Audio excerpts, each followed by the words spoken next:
오늘날 우리가 살고 있는 이 시대를 PR 시대라고 이야기를 합니다. 우습게 이야기로 피할 것은 피하고 알릴 것은 알리라고 해서 PR 시대라고 그렇게 말을 한다고 합니다. 원래 뜻은 기업이나 단체가 공중의 이해와 또 협력을 얻기 위해서 자신의 태도와 의지를 소통 수단을 통해서 설득하는 행위를 PR이라고 이야기를 하죠. 다른 사람들에게 나를 알리거나 내가 의도하고자 하는 것들을 설득하는 행위를 이제 PR이라고 이야기를 합니다. 얼마나 자신을 잘 PR하느냐에 따라서 이해관계가 달라지죠. 이익이 될 수 있고 손해가 될 수 있죠. 얼마나 자기를 잘 PR하느냐에 따라 혹은 성패가 달려지기도 합니다. 그래서 사람들은 어떻게 해서든지 자신의 존재감을 드러내려고 하죠. 어떻게 하면 사람들 앞에 나를 나타낼까 관심을 많이 갖습니다. 때로는 뉴스를 보면서 정치인들이 조금 오버하는 그런 행동을 할 때가 있습니다. 왜 그럴까 했더니요, 어떻게 하든지 화면에 한번 나오는 게 자기를 PR한다는 거야. 이게 여튼 저렇든 간에 하여튼 화면에 한 번이라도 이게 앵글이 잡히는 게 자기를 PR한다는 거죠. 그러니까 그냥 평범한 행동해도 되는데 좀 과격하게 행동을 이제 하려고 한다는 거예요. 운동선수들이 꼬령을 넣거나 아니면 뭘 잘하고 나면 세리머니를 합니다. 관심을 갖는 거죠. 자기를 PR하는 거예요. 요즘은요, 이런 PR도 있습니다. 화려한 자기 범법 경력도 자기 PR이라거든요. 나는 한번 갔다 왔다. 이게 자기를 더 PR하는 그런 수단이 됐다는 거예요. 사람 어떻게든지 자기를 PR하면서 자기의 이익을 추구하려고 한다는 거죠. 그런데 오늘 본문을 보면 이와는 정반대의 삶을 사신 분이 계십니다. 24절 말씀을 함께 읽어보도록 하겠습니다. 24절입니다. 시작. 예수께서 일어나사 거기를 떠나 두로 지방으로 가서 한 집에 들어가 아무도 모르게 하시려 하나 숨길 수 없더라. 아멘.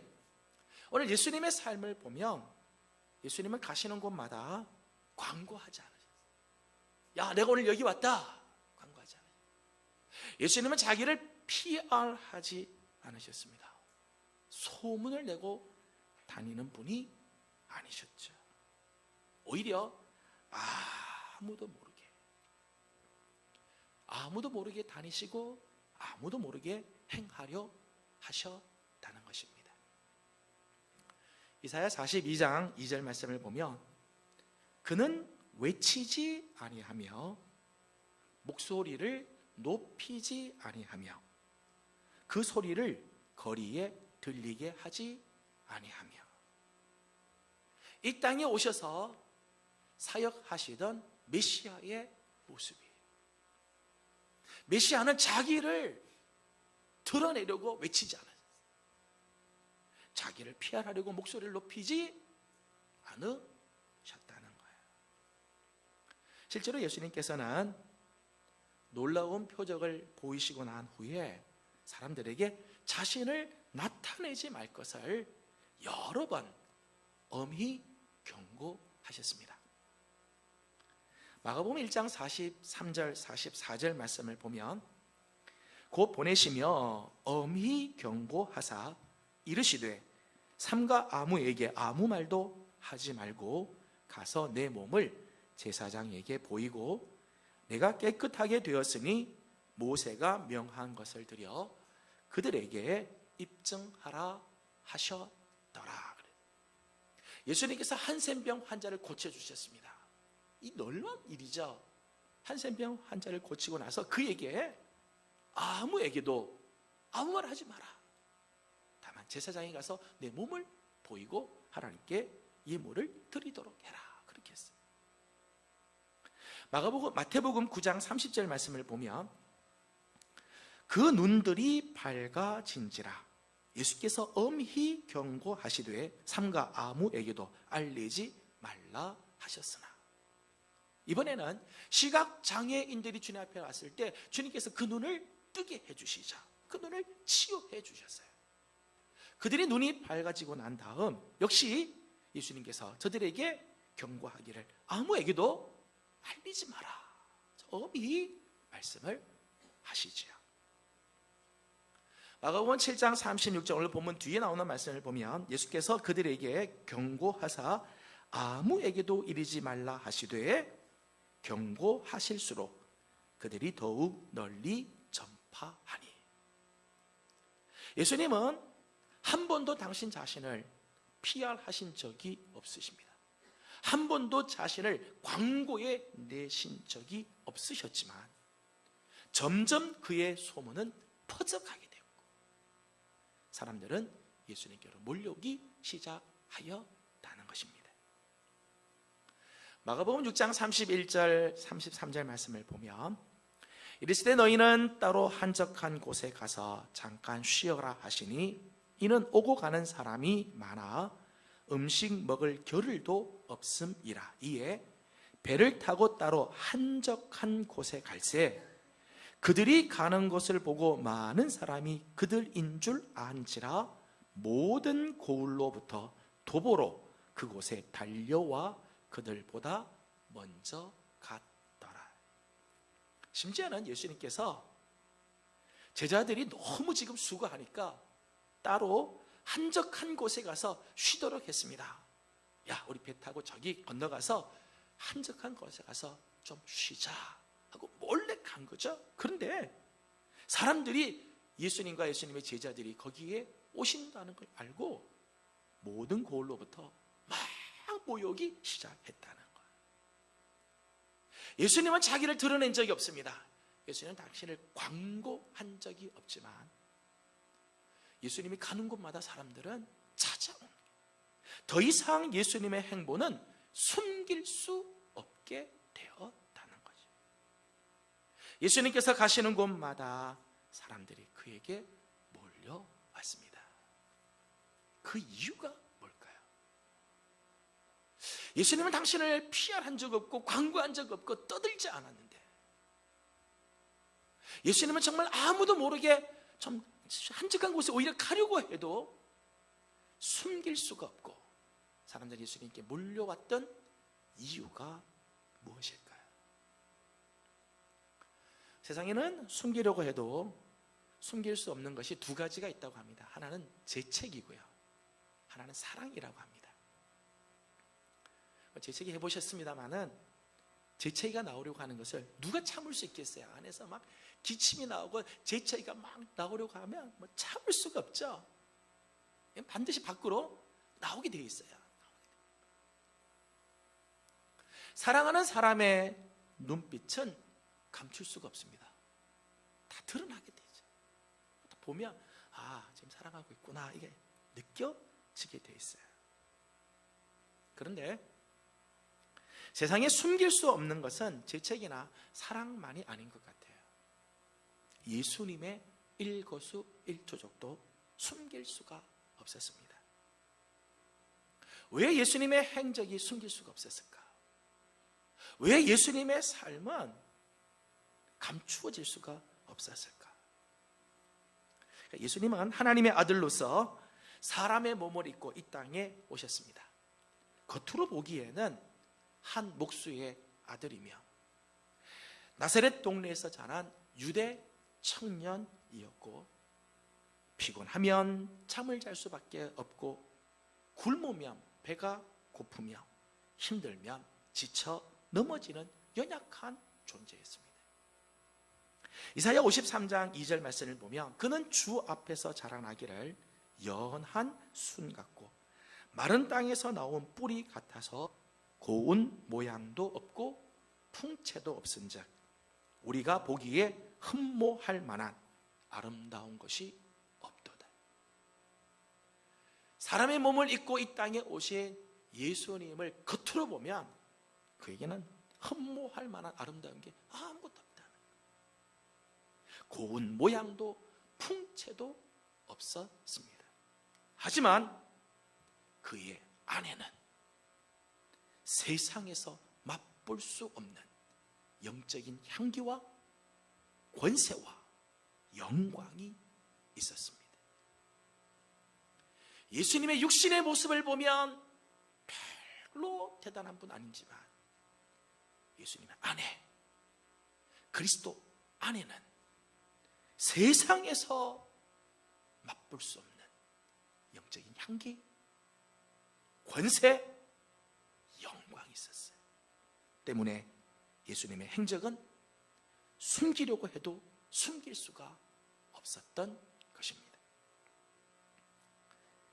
여러분, 향기는 아무리 감추려고 해도요, 감춰질 수가 없죠. 여러분, 향기는요, 이렇게 저렇게 포장하고 막 감추어도요, 감춰지지가 않는 거예요. 눈에는 보이지 않지만 향기는 냄새로 자신의 존재를 증명하죠. 꽃을 가슴에 품고 있는 사람에게는요, 꽃 향기가 나게끔 되어 있어요. 혹시 오늘 교회 문을 들어서면서 좀 센스가 있으신 분들은 무슨 향기를 좀 맡으셨을 겁니다. 왠가 하면 제가 오늘 향수를 좀 뿌리고 왔기 때문에, 일본 온 향수를 좀 뿌렸어요. 보이지 않죠? 제가 향수를 어디 뿌렸는지 모르지만 향수가 묻은 옷에는요, 향기가 나요. 여러분, 꽃향기는 광고하지 않습니다. 나 여기 있다 떠들지 않습니다. 하지만 먼 곳에서부터 벌과 나비가 그 향기를 맡고 날아옵니다. 영적인 향기가 있는 곳에도 마찬가지입니다. 떠들지 않아도 그 향기를 맡고 몰려오는 거예요. 에베소서 1장 3절 말씀을 보면 찬송하리로다 하나님 곧 우리 주 예수 그리스도의 아버지께서 그리스도 안에서 하늘에 속한 모든 신령한 복을 우리에게 주시되. 여러분, 예수 그리스도 안에는 모든 신령한 복의 향기가 있다. 우리가 잘 부르는 찬송 중에 찬송가 88장 찬송 가사, 이런 가사가 있죠. 주는 저 산 밑에 백합, 주는 저 산 밑에 백합. 찬송가 89장 1절 가사를 보면 샤론의 꽃 예수, 나의 마음에 거룩하고 아름답게 피소서. 내 생명이 참 사랑의 향기로 간데마다 풍겨나게 하소서. 이 두 찬송가의 특징, 공통점은요, 예수를 꽃으로 표현했죠. 향기가, 참 사랑의 향기가 막 난다. 뿐만 아니라 예수님에게는 세상이 흉내낼 수 없는 권세가 있습니다. 세상이 흉내낼 수 없는 권세. 마태복음 7장 28절과 29절 말씀을 보면 예수님께서 산상수훈의 말씀을 하시고 난 마지막 부분을 이렇게 표현했습니다. 예수께서 이 말씀을 마치심에 무리들이 그의 가르치심에 놀라니 이는 그 가르치시는 것이 권위 있는 자와 같고 그들의 서기관들과 같지 아니함일러라. 예수님의 말씀에는 놀라운 권세가 있었다는 거예요. 이제까지 서기관들이 이야기하는 것과는 질적인 차이가 있는 그 말씀을 들을 때 거기서 권위를 느끼게 되었다는 거죠. 우리가 계속해서 마가복음 말씀을 봅니다만은 정말 예수님의 말씀에는 권세가 있죠. 심지어는 바다와 바람이 잠잠하고 예수님의 말씀 앞에 순종하죠.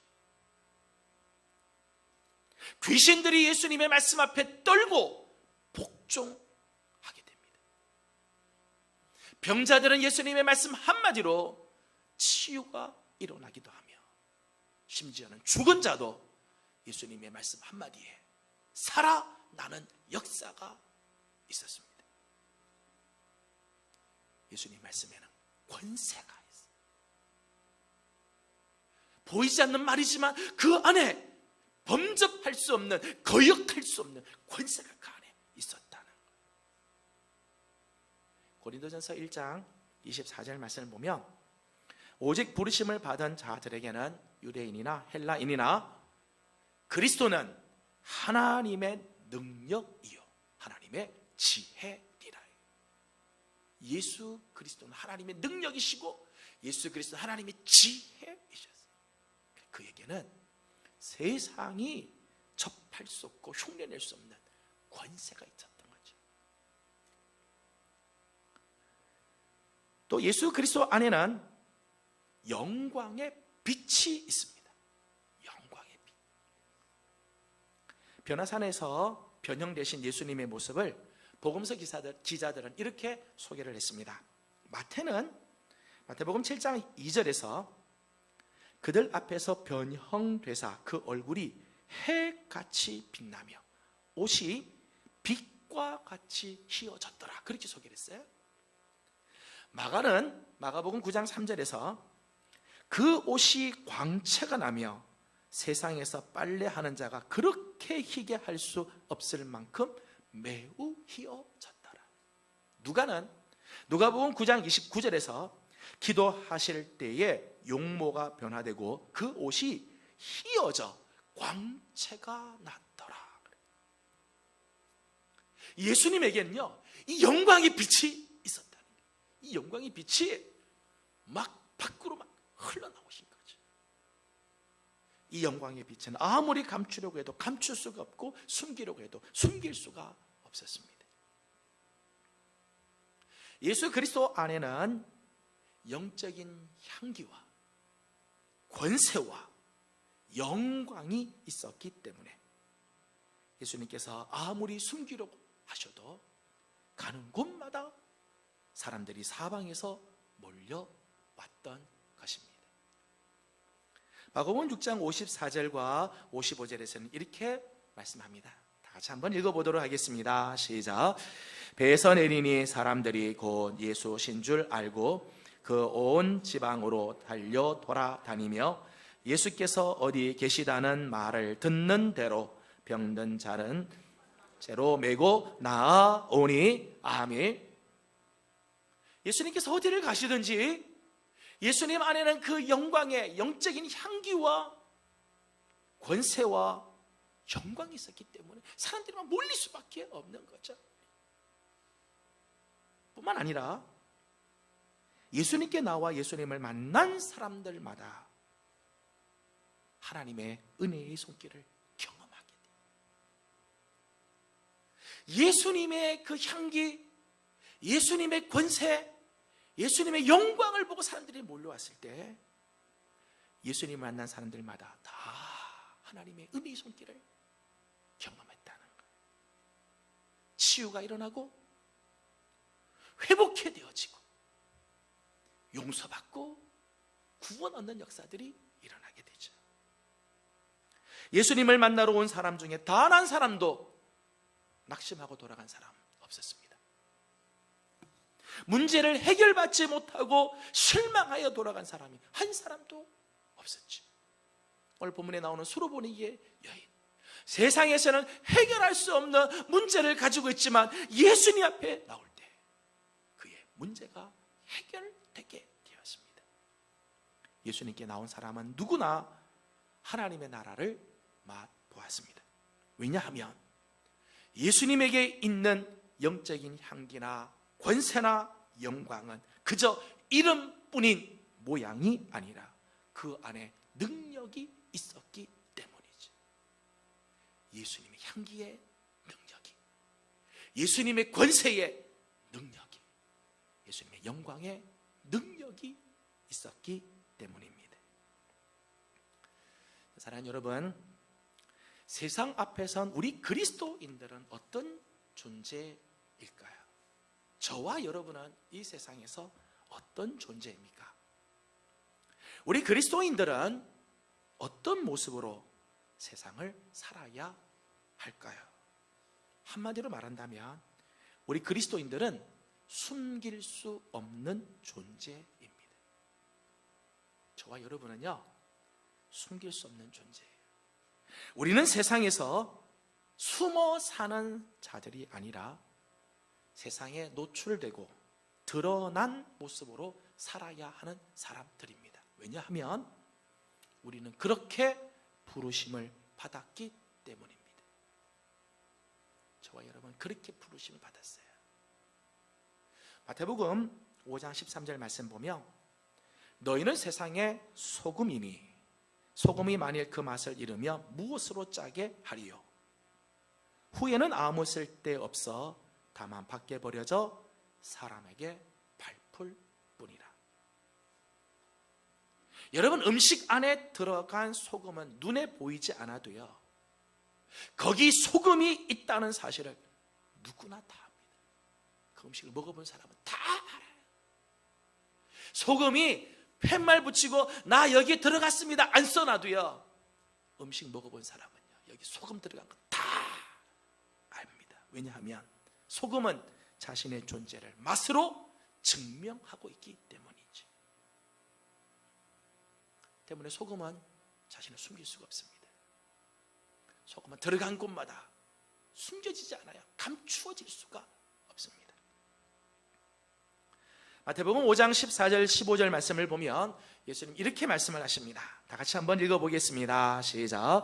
너희는 세상의 빛이라. 산 위에 있는 동네가 숨겨지지 못할 것이요 사람이 등불을 켜서 말 아래에 두지 아니하고 등경 위에 두나니 이러므로 집안 모든 사람에게 빛이 느니라. 아멘. 여러분, 예수님께서 오늘 제자들에게 너희는 앞으로 세상의 빛이 되라 이렇게 말씀하지 않으셨어요? 뭐라고 말씀하시는가 하면 너희는 세상의 빛이다. 너는 이미 빛이다. 에베소서 5장 8절 말씀 보면 너희가 전에는 어둠이었더니 이제는 주 안에서 빛이라. 빛의 자녀들처럼 행하라. 저와 여러분은 이미 주님이 빛이라고 선언하시고 빛으로 불러주셨습니다. 등경 위에 둔 등불의 빛은요, 감출 수가 없어요. 등경 위에 둔 등불의 빛은 숨길 수가 없어요. 오히려 감추인 것을 드러내는 능력이 있죠.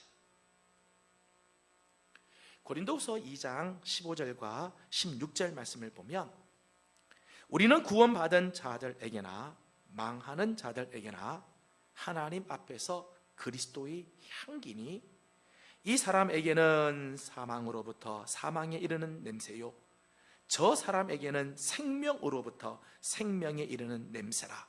누가 이 일을 감당하리요? 오늘 바울 사도는 우리 그리스도인을 가리켜서 구원을 받은 사람에게든지 멸망하는 자에게든지 우리 그리스도인들은 그리스도의 향기다. 감춘다고 해서 감추어질 수 있는 존재가 아니라는 거예요. 가린다고 해서 가릴 수 있는 존재가 아닙니다. 우리는 이미 그리스도의 향기로 세상 앞에 서 있는 사람들이에요. 계속해서 고린도후서 3장 3절에서는 이렇게 말씀합니다. 3장 3절은 같이 읽도록 하겠습니다. 시작. 너희는 우리로 말미암아 나타난 그리스도의 편지니 이는 먹으로 쓴 것이 아니요 오직 살아계신 또 돌판에 쓴 것이 아니요 오직 육의 마음판에 쓴 것이라. 아멘. 우리 그리스도인들은 세상에 그리스도의 편지로 보내진 자들이라는 것입니다. 교회와 그리스도인들은 세상으로 보낸 주님의 편지들이에요. 저와 여러분들은 그리스도의 편지예요. 세상은 우리를 통해서, 교회를 통해서 그리스도를 알게 되어지죠. 우리는 그리스도가 전해지는 통로입니다. 이것이 우리 그리스도인들의 실존이고 본질이에요. 우리를 부르신 하나님의 목적입니다. 여러분, 우리가 우리 안에 예수 그리스도를 모시고 있는 한, 여러분이 여러분 안에 예수 그리스도를 영접하시는 한, 우리는 이제 숨길래야 숨길 수 없는 존재입니다. 왜냐하면 우리는 세상의 소금과 빛으로 그리스도의 향기와 편지로 부르심을 받았기 때문입니다. 하지만 혹시 우리는 세상 속에서 여전히 익명의 그리스도인으로 맛도 빛도 향기도 흔적도 없이 너무나도 조용히 살고 있지는 않습니까? 혹시 내가 그리스도인이라는 사실을 애써 숨기려고 하지는 않습니까? 그리스도인이라고 하는 이름이 부담스럽게 여러분들은 생각하고 있지는 않습니까? 여러분이 교회를 다닌다는 사실을 알게 되었을 때 여러분 주위의 사람들의 반응은 어떠하리라고 생각하십니까? 어쩐지 뭔가 다르다고 했더니 역시 교회 다니셨군요 라는 반응입니까? 아니면 아니 당신도 교회를 다닌다고요 라고 하는 반응입니까? 세상 사람들은 내가 도대체 어떤 사람인지조차 모를 만큼 혹시 우리는 그렇게 살고 있지는 않습니까? 여러분은 이미 여러분이 원하든 원하지 않든 더 이상 여러분 자신을 감추려고 해도 감출 수가 없고 숨기려고 해도 숨길 수 없는 존재들이에요. 여러분, 우리는 세상 앞에 서 있는 존재들이에요. 세상 앞에 우리는 노출이 된 자들입니다. 이제 우리 고민은 과연 세상은 우리를 통해 무엇을 느끼고 무엇을 보며 무엇을 맛보고 있는가 하는 거예요. 과연 세상은 나를 통해 소금의 맛을 느끼고 빛의 역사를 경험하고 있는가? 아니면 아무 맛도 느끼지 못하고 아무 빛도 보지 못하고 있는가? 세상은 오늘도 나로 인해서 그리스도의 향기를 맡고 그리스도의 아름다운 이야기를 듣고 있는가? 아니면 썩은 냄새와 온갖 더럽고 지저분한 추문을 듣고 있는가? 고민해야 돼. 과연 여러분의 삶에는 숨길 수 없는 그리스도의 맛과 빛이 있습니까?